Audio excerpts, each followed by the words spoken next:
माँ जैसा कोई नहीं। मैं अभी मरीजों को देख ही रहा था कि अचानक वह बच्चे को लेकर मेरे क्लिनिक पर आ गई। फूली हुई सांसें बता रही थी कि वह दौड़कर आई थी और बच्चे को पलंग पर लेटाकर जल्दी से मेरी ओर मुड़ी। इससे पहले कि वह कुछ कह पाती तो मैं जल्दी से उठा और बच्चे की जांच करने लगा।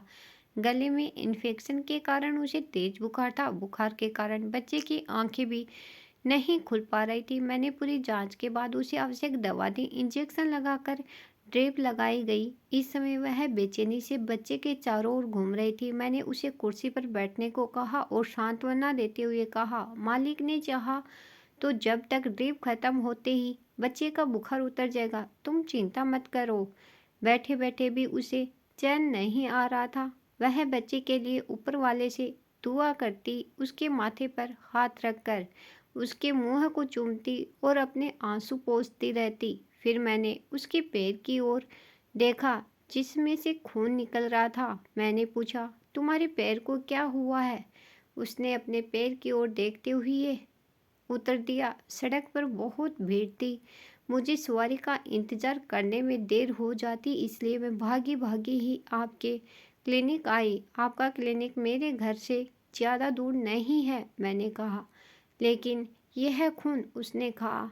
घर से निकलते समय मैंने गड़बड़ी में फटी हुई चप्पल पहन ली। एक मोची गली के नुक्कड़ पर बैठा है ना, उसका एक कील इस चप्पल में लग गया होगा। जब उसने अपने पैर ऊपर उठाए तो चप्पल में सचमुच एक बड़ी कील लगी हुई थी, जिससे उसके तलवे में बड़ा घाव हो गया था। मैंने नर्स से पैर साफ करने और पट्टी बांधने को कहा। जब बच्चे की हालत में सुधार हुआ तो माँ को शांति मिली। जब वह अपने बच्चे को उठाकर ले जाने लगी तो मैंने कहा, तुम्हारे पैर में इतना गहरा घाव है, दर्द नहीं हो रहा क्या?